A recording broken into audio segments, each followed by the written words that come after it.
तो ये तो मैटर नहीं करता। अगर मैं इसे होल्ड करता हूँ 30 मिनट्स के लिए, ये पेनफुल। सप्लाई रिडक्शन के अंदर है ऑपरेशंस, इंटेलिजेंस बेस्ड वर्किंग है, रेड्स करना, और जो मुजरिमीन है उनको पकड़ के कानून के मुताबिक सजाने की मांग। कैसे इस्तेमाल करते हैं? फर्स्ट ऑफ ऑल है कि क्यों इस्तेमाल करते हैं, इसकी डिफरेंट वजूहत हैं, लेकिन इनको अगर हम समराइज करें 4 पॉइंट्स के अंदर, एक तो ये है कि इंसान की फितरत जो है वो क्यूरियस है। शुक्रिया अदा करना चाह रहा हूँ हमारे नारकोटिक्स के जो उम्दा के इंचार्ज हैं, जिन्होंने हमारे स्टूडेंट्स को ज़िंदगी के बनने और बिगड़ने के जो मामलात थे, वो इस माशरे के अंदर हर तरह के लोग मौजूद हैं। कुछ तो आपकी ज़िंदगी बनाने के साथ लगे होते हैं, कुछ आपकी ज़िंदगी बिगाड़ने के साथ लगे होते हैं। मेरा नाम मोहम्मद बैदुर रहमान है। PS ANF सुस्त के अंदर एज एन इंचार्ज मैं ड्यूटी सर अंजाम दे रहा हूँ। ANF पूरे मुल्क के अंदर मंशियात के खिलाफ बरसरे पैकार है, जिसके लिए हमारे जवानों ने अपने जान के नजराने पेश किए। हाल ही में हमारे 2 जवानों को टारगेट किया गया, एक ने शहादत नसीब हुई, एक को। हमारा मकसद इस माशरे को, पाकिस्तान को और पाकिस्तान के मुस्तकबिल को, जो कि आप हैं, नशे साहब से है, आप पाकिस्तान का मुस्तकबिल हैं, और हमने ये ऐद किया है कि इंशाअल्लाह पाकिस्तान को और पाकिस्तान के मुस्तकबिल को महफूज बनाएंगे। इंटरनेशनल ड्रग डिमांड रिडक्शन है, जिसमें आता है कि लेक्चर, जैसे कि आज का ये सेशन हो रहा है, वाक्स के इनकार करना, यूनिवर्सिटीज़, कॉलेजेस, स्कूल्स, इनके अंदर डिमांड रिडक्शन के लिए जो रिक्वायरमेंट होती है उसको काम करने के लिए। दूसरा है drug supply reduction. Supply reduction के अंदर है ऑपरेशंस, इंटेलिजेंस बेस्ड वर्किंग है, रेड्स करना, और जो मुजरिमीन है उनको पकड़ के कानून के मुताबिक सजाएं दिलवाना, ये इसमें शामिल है। थर्ड वन हमारे पास है इंटरनेशनल कोऑपरेशन। इंटरनेशनल कोऑपरेशन जितनी भी दुनिया के अंदर एजेंसीज काम कर रही हैं नारकोटिक्स के खिलाफ, सबके साथ हमारा एक लाइजान है, एक MOU साइन हुआ हुआ, जिसके मुताबिक ऑल ओवर द वर्ल्ड जितने भी ये ऑपरेशन हो रहे होते हैं, स्मगलर स्मगलिंग कर रहे होते हैं, तो उनमें ये जो DTO है, ड्रग ट्रैफिकिंग ऑर्गेनाइजेशन हम इनको कहते हैं, ये वर्किंग इतनी सिंपल नहीं है जितनी हमें लगती है। इनमें एक किंग पिन होता है, सप्लाई करने वाला होता है, उसके अलावा रिसीव करने वाला होता है, और डिस्ट्रीब्यूट करने वाला होता है। ये इतना पेचीदा स्ट्रक्चर है कि जो डिस्ट्रीब्यूट करने वाला होता है उसको नहीं पता होता सप्लाई किसने किया, सप्लाई करने वाले को नहीं पता होता कि इसको ट्रांसपोर्ट किसने किया, लेकिन एक शख्स है जो ये सब कुछ जानता है, वो होता है उनका हेड, किंग पिन जो उनको होता है, और वो अक्सर और मैक्सिमम तौर पे ऐसा होता है कि वो अक्रॉस द कंट्री बैठ के सब कुछ चीज़ों को मैनेज कर रहा होता है। तो इसके लिए हमारे फॉरेन कंट्रीज़ के साथ रिलेशन होते हैं, और अक्सर अगात हम फॉरेन मुल्क में जाके ऑपरेशन कंडक्ट करते हैं, और हमारा मोस्ट वांटेड पीपल जो होता है वो किंग पिन होता है, ताकि उसको पता होगा कि ये सारा कुछ कैसे चल रहा है। इंटरनेशनल कोऑपरेशन के अंदर बाकी काफ़ी कुछ चीज़ें हैं, लेकिन आज का सेशन हमारा इसके अबाउट नहीं है। तो let's begin. First of all है कि पाकिस्तान जो है ये ड्रग प्रोड्यूस नहीं करता, पाकिस्तान विक्टिम है इसका। पाकिस्तान ट्रांजिट कंट्री है। ट्रांजिट का मतलब है कि हम बहुत ज़्यादा जो इफेक्टेड हैं वो अफगानिस्तान की वजह से हैं।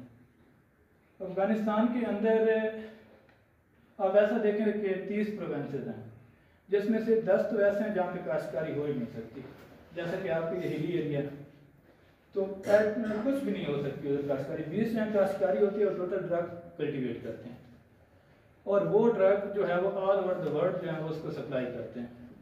अब वो जो ड्रग प्रोड्यूस करते हैं वो सिंपली नेचुरल भी होती है, उसके बाद उसकी केमिकल प्रोसेसिंग की जाती है, केमिकल प्रोसेसिंग के बाद उससे डिफरेंट टाइप्स ऑफ ड्रग्स बनती हैं। तो इसके लिए वो डिफरेंट रूट इस्तेमाल करते हैं। क्योंकि फिर वही है कि हमारा ये टॉपिक नहीं है, एक मैं आपको रूट बताता चलूँ, बाल्कन रूट हम उसे कहते हैं। तो as a successful DEA, drug enforcement agent, क्योंकि ये एजेंसी कम फोर्स वर्क होता है, तो उसमें आपको ये रूट सारे जानना इंटरनेशनल ज़रूरी होता है कि कहाँ से। अफगानिस्तान बेसिकली शुरू करता है, अफगानिस्तान पाकिस्तान में स्मगल करता है, पाकिस्तान से ईरान में जाती है, ईरान से टर्की में जाती है, और टर्की से फिर आगे जाके यूरोपियन कंट्रीज में जाके डिस्ट्रीब्यूट होती है। लेकिन ऐसा कभी भी नहीं होता कि अगर ड्रग आ रही है 40 kg आ रही है, 250 kg आ रही है, 1000 kg आ रही है, पाकिस्तान आएगी, पाकिस्तान से सीधी आगे ईरान चली जाएगी, ऐसा कभी भी नहीं होता कि सारी ड्रग जो है कंट्री तक पहुँच के वहीं पर डिस्ट्रीब्यूट हो। इसमें जिस कंट्री से गुजर के जा रही है उधर भी इसका इस्तेमाल होता है, वो भी इसका शिकार होता है। तो जो ड्रग है क्या चीज़? Drug is a substance that alter the functions of our body, जो कि हमारे जिस्म को या तो लो कर देगा या हाई कर देगा। नॉर्मल इंसान जो है, इसकी बॉडी जो है, ये एक प्रॉपर टाइम के बाद एग्जॉस्ट हो जाती है, थक जाती है, उसके बाद इसे आराम चाहिए है, इसे एनर्जी चाहिए है दोबारा वर्किंग के लिए। लेकिन लोग ड्रग का इस्तेमाल करते हैं जब इन्हें मोस्टली तौर पे ज़्यादा वेट करना पड़े, अलर्ट रहना पड़े, एक जो हमारी इंसान की लिमिट है उससे ज़्यादा। इसका यूज़ भी होता है और मिस यूज़ भी होता है, अब्यूज़ भी होता है। यूज़ कैसे होता है? शुरू के अदवार के अंदर भी ऐसा होता चला आया है कि ये एज अ क्योर इस्तेमाल होती रही है, एज अ इलाज के तौर पे। तो जो इनकी स्पेसिफिक लिमिट है, इनकी स्पेसिफिक टाइम है, उसके ऊपर यूज़ करेंगे, डॉक्टर जो बताएगा उसके ऊपर इनका कोई नुकसान नहीं है। लेकिन अगर रिक्रिएशन पर्पज़ के लिए इस्तेमाल करते हैं, जैसा कि आजकल हो रहा है कि पार्टी जो नाइट पार्टी चलती हैं उनके अंदर, वो हम उसे पार्टी ड्रग्स भी बोलते हैं, वो इस्तेमाल करते हैं और पूरी रात तक वो नाचना और गाना लगा रहता है। उसके बाद अब्यूज़ चलता है, जब एक इंसान एक टैबलेट ले रहा है, उसको क्लियर मिल रही है, वो 2 टैबलेट लेगा, 4 लेगा और उसका अब्यूज़ शुरू कर देगा, जो कि हेल्थ के लिए। इसके अंदर हमारी 3 मेन कैटेगरीज हैं, कैनबिस है, कोका प्लांट और ओपियम पॉपी है। ये 3 ऐसे प्लांट हैं जिनके आगे फिर फर्दर प्रोसेसिंग होती है और नंबर ऑफ जो है ड्रग्स वो बनती हैं। और अक्सर अकात ऐसे मुजरिमीन को पकड़ा है जिनको ये देखने में मिला है कि वो ड्रग्स के अंदर कटिंग करते हैं। कटिंग का मतलब है कि उनके अंदर मिलावट करते हैं। पाकिस्तान में कहते हैं ना कि जहर भी है, वो भी हमें प्योर नहीं मिलती। वो कहते हैं हमें मरना तो वैसे ही होता है, तो हम क्यों ना पैसे कमाएं। वो उसको बीच में कटिंग एजेंट ऐड करके एज ड्रग बना के उनको प्रयोग करते हैं। तो उसमें इवन तो वो रेड पॉइजन जो है, वो चूहे को मारने वाला जहर, लेकिन वो कैसे इस्तेमाल करते हैं? फर्स्ट ऑफ ऑल है कि क्यों इस्तेमाल करते हैं, इसकी डिफरेंट वजूहत हैं, लेकिन इनको अगर हम समराइज करें 4 पॉइंट्स के अंदर, एक तो ये है कि इंसान की फितरत जो है वो क्यूरियस है। आप देखेंगे कोई भी चीज़ आप जो नहीं है, क्यों है, कैसे है, क्या है, ये सवाल पैदा होते हैं। ये इंसान की खसलत में शामिल है।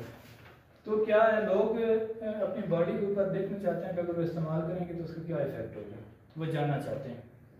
सेकंड कैटेगरी वो पीपल हैं जो कि एक दफ़ा इसको इस्तेमाल कर चुके हैं, उनको प्लेयर मिली है, उनको सुकून महसूस हुआ है, तो वो क्या करेंगे, वो अपनी बॉडी पे इसका इफेक्ट एंजॉय करने के लिए उसे इस्तेमाल करते हैं। थर्ड वन कैटेगरी कौन सी है? इसमें मैक्सिमम लोग जो हैं, maximum people all over the world इसमें लाइक करते हैं। वो हैं कि डिफरेंट सिचुएशंस ऐसी बन जाती हैं जिसमें इंसान को पता होता है कि इसको फेस नहीं कर पाएगा, इससे निकल नहीं पाएगा। देखता है कि हाँ वो सारे अपने मीन लड़ाता है, लेकिन देखता है कि वो इस सिचुएशन को ओवरकम नहीं कर पाएगा। तो उसके बाद वो आसान हल क्या देखता है, ड्रग्स इस्तेमाल करता है, अपने आप को वक्ती तौर पर उस सिचुएशन से अलग कर लेता है।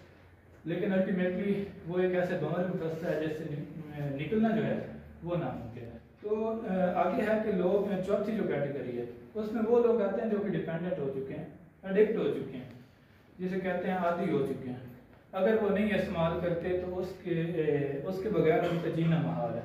जो उनकी लाइफ चल रही है फिर वो ड्रग्स पे चलते हैं। इवन के उनको अपनी भूख की कोई परवाह नहीं होती, 24 घंटे भूखे रहेंगे, लेकिन ड्रग मिल रही है ठीक है। 4 मेन इसमें भी कैटेगरीज हैं। एक तो ये है कि इसको स्वेलो करते हैं, टैबलेट्स है, लिक्वर है, कैप्सूल्स हैं, वो इसको स्वेलो करेंगे।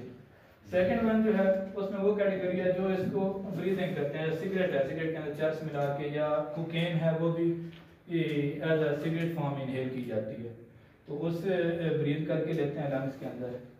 थर्ड वन जो कैटेगरी है वो है इंजेक्शन की, जो कि हाईली डेंजरस है। एक तो नशा इस्तेमाल कर रहा है, बीमारी है, दूसरे ये है कि वो जो सिरिंज इस्तेमाल कर रहा है वो आगे डिफरेंट डिजीज है उनका सबब बनती है। एड्स है, HIV वायरस जो है और हेपेटाइटिस, इस तरह की जो है बीमारी में मुब्तला हो जाता है। तो इसके ये भी निशान जो इस्तेमाल कर रहे होते हैं इंजेक्शन पूरी बॉडी के अंदर, इवन की जो हमारी नाफ है, it's a very sensitive part of our body, इंतहाई नाजुक है, पेनफुल है, लेकिन वो इधर भी इंजेक्शन लगा के वो अपना प्लेयर जो है ले रहे होते हैं। तो जो फोर्थ वन है वो नॉस्ट्रल के जरिए नाक के करीब लेके जाते हैं पाउडर को और उसको इनहेल करते हैं। तो ये जो 4 है ये प्रोमिनेंट वेज हैं इस्तेमाल करने के। लेकिन अब हम अपने main topic and last one है, ज़्यादा बोर नहीं होंगे आप। ड्रग एडिक्शन है कि ड्रग एडिक्शन ये एक डिजीज़ है। ये एक ऐसी डिजीज़ है, पंजाबी में कहते हैं कि चारों खाने चेत करना, कि आपको कहीं से निकलने नहीं देती। जब आप इस नहर में एक दफ़ा आ जाते हैं तो ये निकलने का इससे कोई ज़रिया नहीं है, फिर तबाही है, तारीकी है, आपके फैमिली की, आपके प्यारों का मुस्तकबिल फिर नहीं है इसके अंदर। तो ड्रग एडिक्शन का ये एक साइकिल है जो कि साइकिल में इंटर हो जाता है, वो वापसी हो जाता है। पहले है कि जब इंसान इसको इस्तेमाल करता है, शुरू के अंदर आप किसी महफिल में जाते हैं, दोस्तों के पास जाते हैं, कहते हैं कि जी एक कश लगा लें, एक सिप ले लें, एक घूंट। लेकिन अगर आप ये एक दफ़ा इस्तेमाल करते हैं तो ये इतनी बुरी चीज़ है, ये इंसानी जिस्म को अपना असीर बनाती है, आदी बनाती है। जो आपको प्लेयर मिलती है आप उससे दोबारा एंजॉय करना चाहते हैं। जब और दूसरी सिचुएशन ये होती है कि एक इंसान है वो ऐसा करता है कि आप for example last night study करते हैं, आखिरी रात ही पढ़ना है, पास कर लेंगे इसको, तो नॉर्मल जो रूटीन बनी हुई है उससे हट के आप स्टडी नहीं कर सकते। तो क्या करते हैं, वो ड्रग्स का इस्तेमाल करते हैं, क्योंकि पहले बताया इंसान की कैपेसिटी है, उसके बाद उसे रेस्ट भी चाहिए, एनर्जी भी चाहिए। तो वो क्या करता है, वो ड्रग्स का इस्तेमाल करता है अपने आप को हाई करने के लिए। ये हाई के लिए भी होती हैं, लो के लिए भी होती हैं। तो हाई करने के लिए जब इस्तेमाल करता है तो वो क्या होता है, अपना उसका सेकंड टाइम जो उसे इस्तेमाल करेगा, सेकंड टाइम उसे जागना पड़ेगा, वो क्या करेगा, वो अपने दिमाग का या अपना सहारा नहीं लेगा, वो दोबारा ड्रग इस्तेमाल करेगा। वो उसके ऊपर डिपेंड अप करने लग गया। जब डिपेंड किया उसके बाद सेकंड है एडिक्शन। डिपेंड करने के बाद अब वो क्या करेगा, जब वो इसे इस्तेमाल करने लग गया तो एक या दो दफ़ा उसने इस्तेमाल किया, उसके बाद उसकी बॉडी को एक आदत सी हो जाएगी, तो वो उसका एडिक्ट हो जाएगा। अब वो उसे इस्तेमाल नहीं करता तो उसको जिस्म के अंदर एक बेचैनी सी है, उसका सर्वाइव करना, उसका रहना, उसका खाना पीना, वो सारा उसके लिए मायने नहीं रखता। लेकिन वो ड्रग इस्तेमाल करेगा तो वो नॉर्मल रूटीन के अंदर आएगा। तो वो अब एडिक्ट हो चुका है इस चीज़ का। अब एडिक्शन के बाद उसे महसूस होता है कि मैं जो है ना इसके अंदर, क्योंकि उसे फील होता है ना इसके बगैर मैं नहीं रह सकता, तो उसके बाद क्या करता है, वो ड्रग को दोबारा इस्तेमाल करने से गुरेज करने की कोशिश करता है। लेकिन होता क्या है, क्योंकि अब वो उसका एडिक्ट हो चुका है, अब वो उधर से निकल नहीं सकता। उसकी फैमिली मेम्बर को कोई नहीं पता वो इस्तेमाल कर रहा है, दोस्तों को कोई नहीं पता इस्तेमाल कर रहा है, कोई एक दो जानते होंगे। तो अब उसे ये डर लगता है कि मेरी फैमिली को पता ना चल जाए, तो उनमें सिम्टम से बचने के लिए वो दोबारा ड्रग्स लेता है, तो दोबारा रिलैप्स हो जाता है इसके अंदर। तो इस साइकिल में आ गया है। और अल्टीमेटली जो लाइफ एक्सपेक्टेंसी होती है, मतलब कि अगर आपकी लाइफ 60 ईयर जो एक्सपेक्ट की जाती है तो वो 45 ईयर, 40 ईयर, 35 ईयर उस पर आके डेथ हो जाती है। आप सर्वाइव नहीं कर पाते, चाहे आप ड्रग्स लें या ना लें। ये चलता है। तो इस इलाके के तमाम मामला को देखने के लिए, और हमारे पास आप शायद आम हालत में इनको नहीं भी जानते होंगे, लेकिन ये जैसे हम यहाँ चलते हैं वैसे ये भी चलते हैं, ये भी सबको देखते हैं कौन क्या करता है क्या नहीं करता है। आप ये समझते होंगे कि ये ऐसा कोई यहाँ पे है, लेकिन ऐसा नहीं है। विजिलेंस है आपके ऊपर, आप क्या करते हैं क्या नहीं करते हैं, और क्या क्या खबरें हैं। हो सकता हम भी पहुँचाते होंगे, हो सकता कोई और भी पहुँचाता होगा। आप ये ना समझे कि हम जो कर रहे हैं हमें नहीं पता, हम छुपके से कर रहे हैं, हमें ये वो नहीं, ऐसा नहीं है। जैसे सीसीटीवी कैमरा हम लगा के सबको नज़र में रखा है, इसी तरह हर कोई, जैसे क्लास के अंदर मैं हर चीज़ पर नज़र रखता हूँ, जिसकी तनख्वाह मुझे मिलती है उसी की तनख्वाह इनको मिलती है। ये वो सारी चीज़ें देखते हैं कि कौन क्या करता है क्या नहीं करता है। तो उस सिलसिले में हम थैंकफुल है हमारे इंचार्ज साहब के, वो यहाँ आए। और मैं शुक्रिया अदा करना चाह रहा हूँ हमारे नारकोटिक्स के जो उम्दा के इंचार्ज हैं, जिन्होंने हमारे स्टूडेंट्स को ज़िंदगी के बनने और बिगड़ने के जो मामलात थे, वो इस माशरे के अंदर हर तरह के लोग मौजूद हैं। कुछ तो आपकी ज़िंदगी बनाने के साथ लगे होते हैं, कुछ आपकी ज़िंदगी बिगाड़ने के साथ लगे होते हैं। और बिगाड़ने वाले के पास जो मीठी मीठी चीज़ें हैं वो शायद बनाने वाले के पास न हो।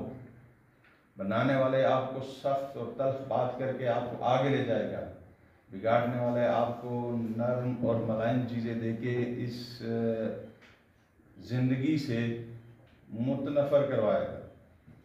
तो मैं थैंक्स एक दफ़ा फिर कहूँगा हमारे इंचार्ज को, जो यहाँ हमारे स्टूडेंट्स को ये मुफीद लेक्चर देके, और फिर साथ साथ ये भी याद रखेगा कि ये किसी न किसी सूरत में आप पे विजिलेंस है, हर तरह से आप पे नज़र रखे हुए हैं, क्योंकि आप भी तो इस बाज़ार में जाते हैं, आप भी तो इस एरिया में चलते हैं, ये भी तो इस इलाके में है, ये भी तो सब ये ख्याल रखते हैं। आप ये मत समझिए कि हमें तो कौन देखता, हमें कौन नहीं देखता। तो इसलिए आपको फिर साथ साथ इन तमाम मशरूम के साथ ख़बरदार भी किया जाता है कि होशियार रहे, हम जो यहाँ पे है ऐसे तो नहीं हैं, बल्कि आपको देखने के लिए, आपको बताने के लिए कि आप इन गलत कामों की तरफ नहीं जाएं। बात कर रहा हूँ, सर ने जैसे बोला कि आपके ऊपर नज़र रखी हुई है, ऑफ कोर्स नो डाउट, और इसमें ये बात मैं इजाफा करता चलूँ कि किसी और जुर्म की तो शायद सज़ा में कमी होती है या रिहाई है, लेकिन इसमें किसी किस्म की कोई नहीं। तो जैसा कि मैंने बोला कि आप इस बारे में इंतहाई मुहतात रहें और इन चीज़ों से परहेज करें, और अगर नहीं करेंगे तो हम अल्हम्दुलिल्लाह इसी बात का ऐड किए हुए इधर मौजूद हैं